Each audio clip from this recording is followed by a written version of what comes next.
Binatikos ni Malacanang Press Officer at Undersecretary Claire Castro ang mga naging pahayag ni Vice Presidente Sara Duterte habang buong pagmamalaking ibinida ang mga nagawa ng Pangulo sa ginanap na press briefing sa International Media Center para sa ika-48th ASEAN Summit 2026. Nagsagawa ng press briefing si Undersecretary Castro sa International Media Center sa Cebu para sa paghahanda sa ika-48 ASEAN Summit 2026 at iba pang kaganapan may kaugnayan sa nasabing pulong. Iprinesenta ni Castro ang video message ni Pangulong Ferdinand Marcos Jr. para sa ASEAN Summit sa Cebu at sa naturang mensahe. Piniyang diin ni Marcos ang pangangailangan para mas matatag ang kooperasyon sa rehiyon ngayong ang Pilipinas ang host ng summit. Inilatag ng Pangulo ang kanyang mga prioridad na nakapokus sa seguridad sa enerhiya, seguridad sa pagkain at proteksyon ng mga mamamayan ng ASEAN. Sa ilalim ng temang Navigating Our Future Together, inilarawan ni Marcos ang papel ng Pilipinas bilang isang pangako sa pagbuo ng isang mapayapa, maunlad at sentro sa taong ASEAN sa gitna ng masalimuot na sitwasyon ng mundo. Sa kabilang banda, sa parehong press briefing, pinuna ni Castro si Vice Presidente Sara Duterte dahil sa mga komento nito na kwenisyon ang pagtugon ng gobyerno sa krisis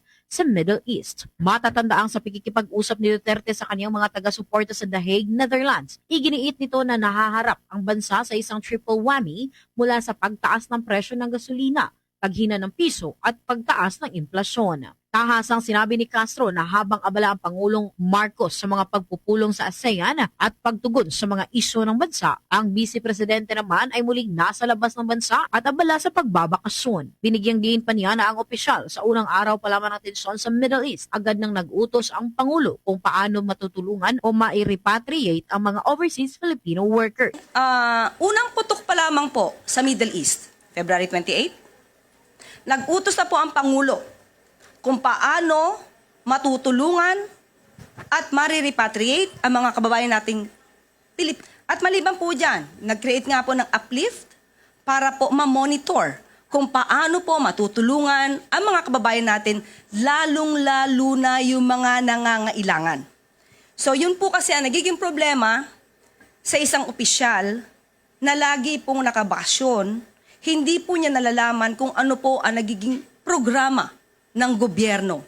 Mula dito sa Cebu, para sa ASEAN Philippines 2026 updates ng Bombo Radio Philippines, ito si Bombo Irene Ardiente for the #1 and most trusted source of news and information, Basta Radio. Bombo!